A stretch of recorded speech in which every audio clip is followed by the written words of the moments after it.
Today I'm interviewing Jim Gera, the CEO of Harmonic Health, to learn more about his entrepreneurial journey. And thank you for joining us today, Jim. Thank you, Mike. I'm excited to be on. Today on our Business Spotlight interview, I'd like to ask you a few questions and have you share your experience with us and be as candid as you can. And there'll be a lot of younger entrepreneurs and aspiring entrepreneurs that will be listening in.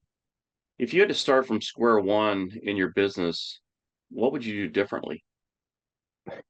Then we're still at square one. It's a new startup, so I don't know if it's a good question. I think as an entrepreneur going in, when I think about any of the businesses I've had, so I've had several startups that we've taken from idea to exit.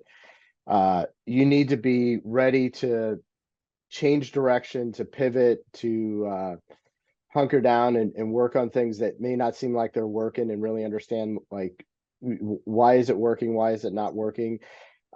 Doing a new business in a startup is just brutally difficult, and it's very different than having a regular job. So I would say a lot of the things I don't know if I would think about anything necessarily different, but I certainly would think about and advise anybody who's doing this to just be ready for almost anything.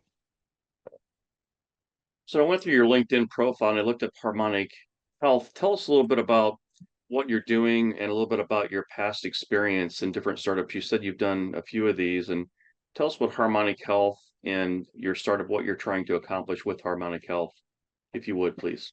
Yeah, no, I'd love to. So I've been in healthcare 25 years or so. Have done work at large organizations, smaller ones.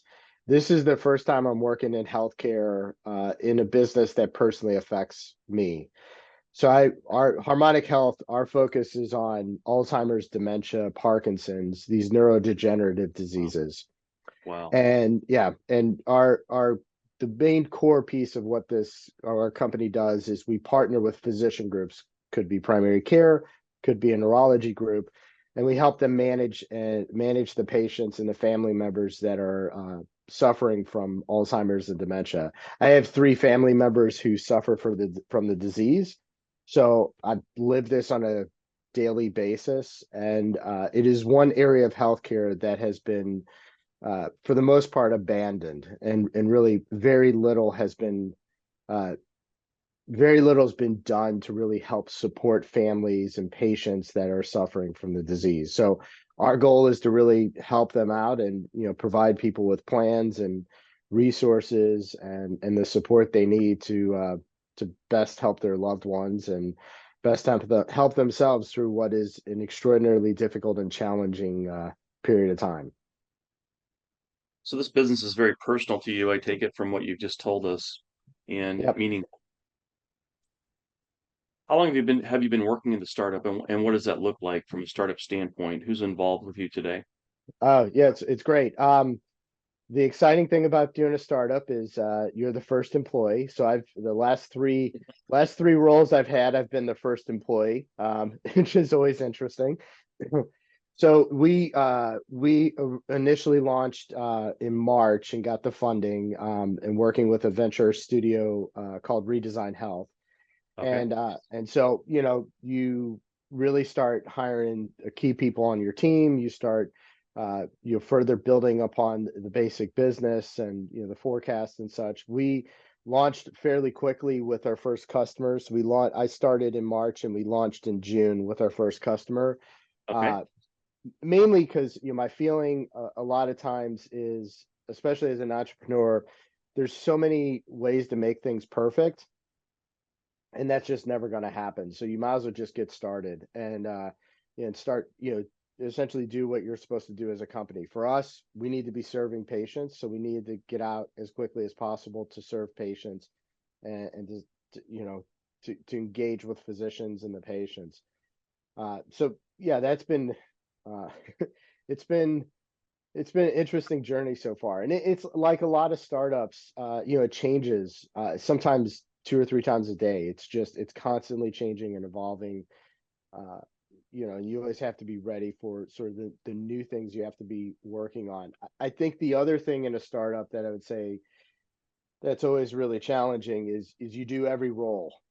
There's just Right. I work on accounting and finance. I turn around and work on branding and marketing. I do two or three calls for business development or new client sales. I turn around and work with a physician that is we're trying to partner with. I you know just spent an hour earlier this morning going through a bunch of our care plans and our clinical metrics and such.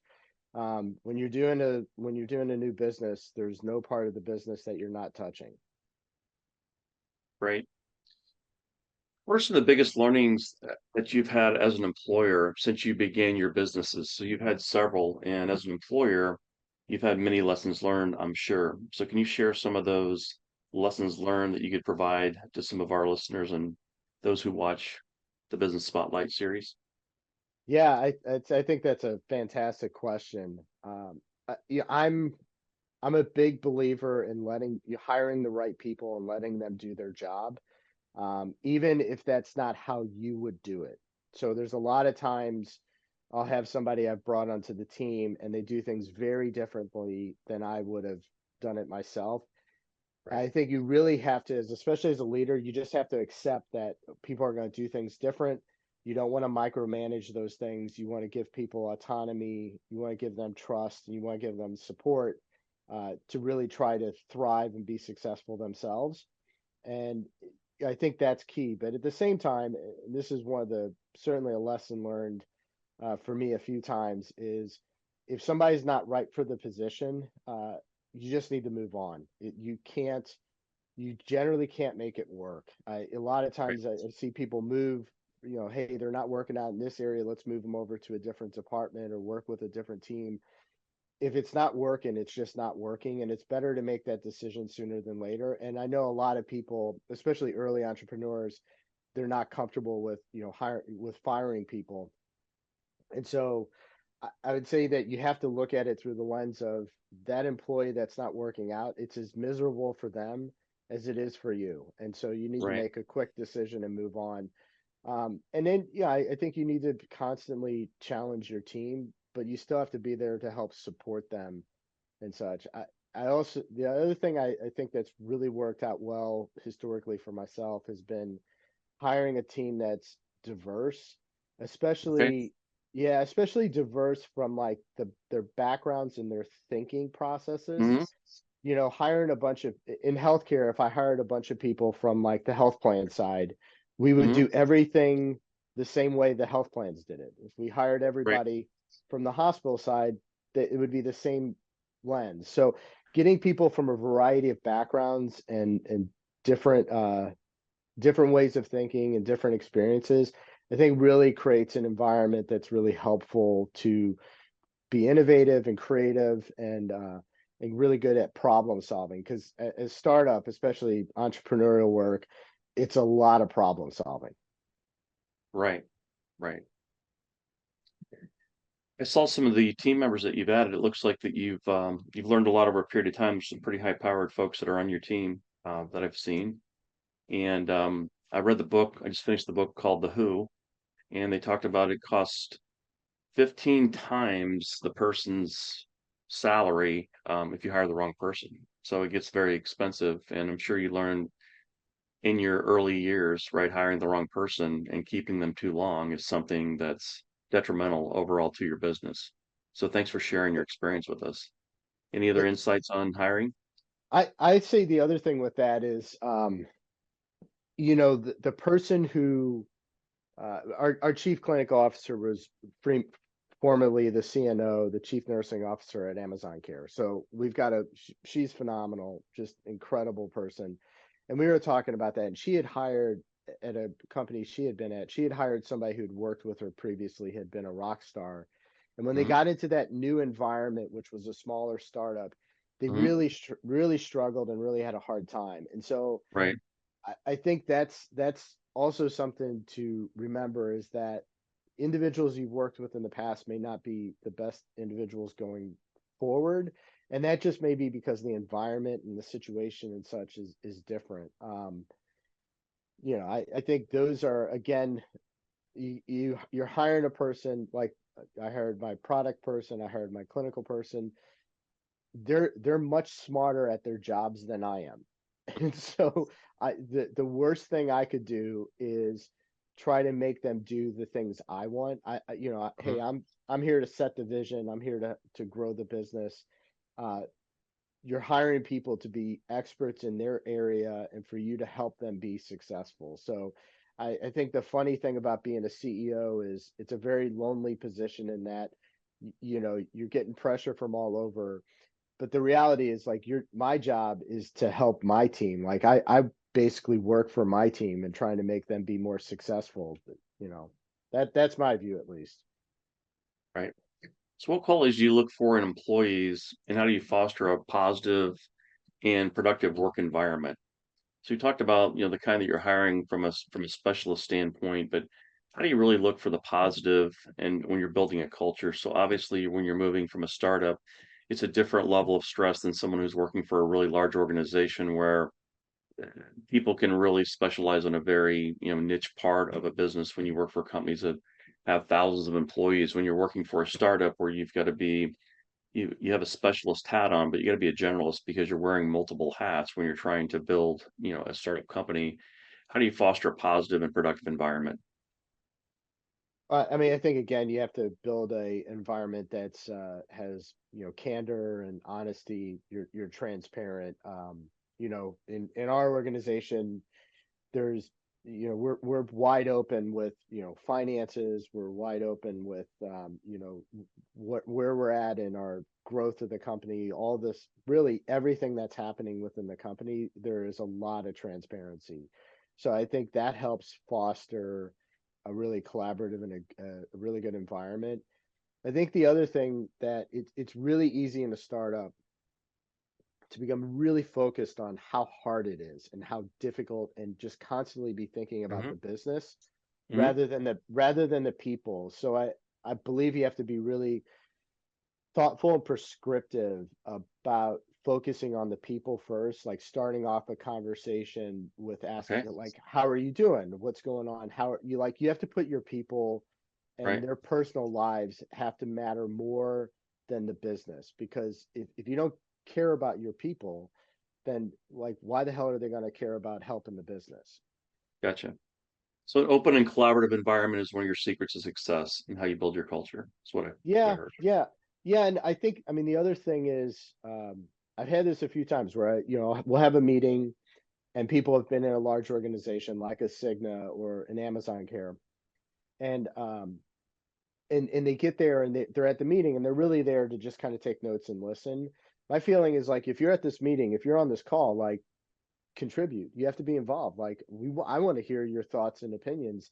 And just because I have the title of CEO does not mean my opinion is more accurate or correct or even more important. And so I think you really have to create an environment where everybody feels like they can be open and honest and candid about about anything within the organization, especially early on. Like, the culture, I mean, we have less than 10 people right now. And so the Hmm. culture of the organization is the people. It's not a document, or it's not a series of values or mission statement. It's how Hmm. we as human beings conduct each ourselves on a day-to-day basis. So what do you attribute your growth to? You're starting a new company, but you're obviously having some growth and success. What do you attribute your growth to? Um, Not thinking there's a ceiling. I just, I have as my wife would probably say, it's probably a crazy view of certain things. I kind of think like, oh, let's just go do this. Like, we can go do this. That seems Mhm. reasonable. And it's probably like a characteristic that an entrepreneur has. Like, Right. if somebody sat down and said, well, what's running a company like? And I told them what it was really like, Right. it sounds horrible. It just sounds horrible, right? Hmm. But part of it is I end up thinking, oh my God, we can totally transform the way Alzheimer and dementia is addressed in this country. We can create a comprehensive dementia care platform, and there's 7 to 10 million people suffering from this disease. We should be Right. able to treat 1 million of these patients within another year or so. That's reasonable because they need it. And Right. so having honestly, some crazy goals like that and thinking all that makes perfect sense. I think it helps. I mean, my last company, Fusion5, we in 9 months went from having, myself and a couple of hires to having a couple hundred people and being in 41 states with, Wow, almost 7,000 doctors and managing a few $1 billion. So, and phenomenal.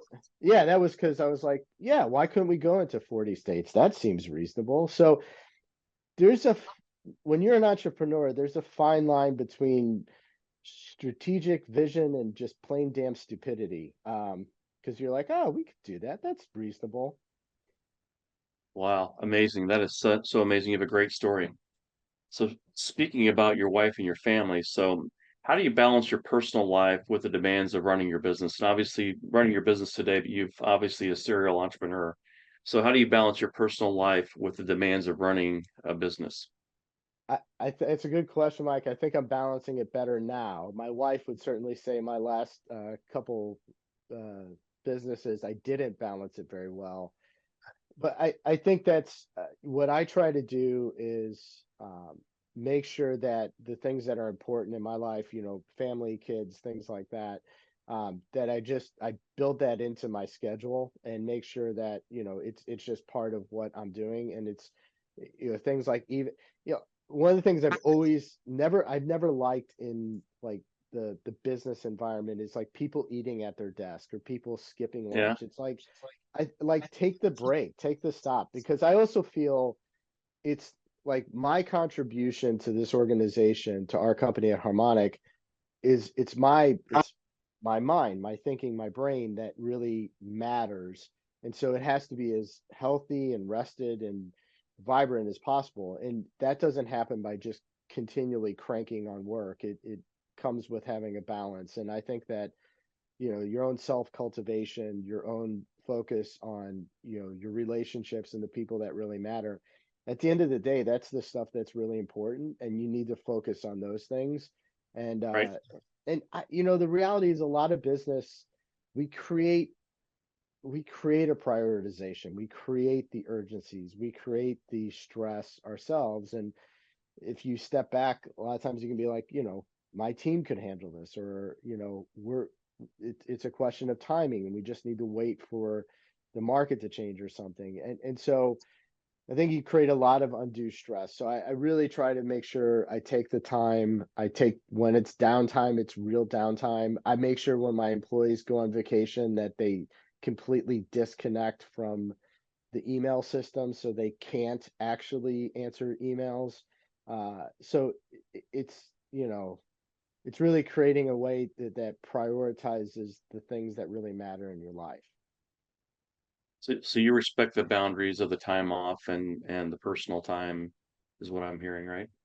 Yeah, I mean you have to, because uh, that's what helps make you who you are. That's what makes you a really um, effective and impactful either leader, manager, or employee, is being able to have the balance with the things that really matter. I mean, I'm working because I like doing work, I like building companies, but really because I want to affect an area of healthcare that I feel is dramatically underserved and highly neglected. But the other thing is, I'm not going to work myself to death, because, I want to spend time with my family and friends and want to do the things that I love doing. And that's what makes me who I am. And I don't want to, it's not just about work. I don't define myself as a human being by like my role as a CEO or my role within this company. That's not, it's one of the aspects of who I am. Right. Got it. Okay, I got one more question for you. Perfect. So when you go back someday to write that book, and by the way, I can help you write that, and I got the name for it. Okay. All right. Good. Fearless by Jim Gera. Name it Fearless, right? For all the things that you've done. So you're your 24-year-old self, right? Just out of college or what have you, and you've getting ready to start your you've got some knowledge, you want to go start your first business. What are some of the things and your biggest learnings that you would share with that new entrepreneur who is just fearless and wants to go out and start their first business? I think it's the fear is a good question. I think you can't be afraid to fail, but you also can't be afraid to succeed. I think a lot of times the most stress, like when things are difficult and you're failing, it's somewhat easy, right? When you're doing well and successful and you're growing, that's really difficult and challenging. And the expectations you have of yourself and the expectations people have externally of you really amplify, right? So I would say that the ability to be unafraid of failing, but also equally unafraid of success, and then being able to be humble the entire time. I think that's one of the things I've learned over a period of time of where I have been successful and letting that, feed my ego and letting that, you know, p- become of who I think I am, like who I like, oh, I'm important because of, these success I've had. It's ridiculous, right? So I focus on more of getting rid of my ego, not trying to feed it. So I would also I would advise myself in the younger days of, be open, be humble, be willing to accept support. Yeah. That's another thing. I'll tell you, I'm surprised at the number of people I've worked with that feel like, I don't want to go ask for help because somebody will not think I can lead this organization, or I can't, Oh, wow. like I'm the CEO, so I should still be the one doing these things. I should be that responsibility. It's like, no, no way. Like, you ask for help every single time. Like, ask for help, be Oh, wow. vulnerable, be open to suggestions. You're just trying to make the business successful. Don't worry about whether or not you're seen as a rock star or not, because if the business does well, you're going to be very happy. Excellent. Thank you. Well, what I'll ask you to do to close this up is one, give us the name of your business again, give us your elevator pitch, and then tell us how they can learn more about your company. The name of the company is Harmonic Health, and you can go to harmonichealth.com. We are focused on comprehensive dementia care. We partner with physicians, whether primary care, neurology, or health systems. Um, but feel free to reach out to me on LinkedIn under Jim Gera, our LinkedIn Harmonic Health. Uh, Reach out to us if you're someone who's affected by dementia, if you're a physician that's looking for somebody to come in and help. Any interest. I actually spend, Mike, now like a couple a couple hours almost every morning, like going through all the LinkedIn's messages I'm getting from folks. So I welcome anyone reaching out. Well, congratulations. Thanks again for joining us today. I greatly appreciate it.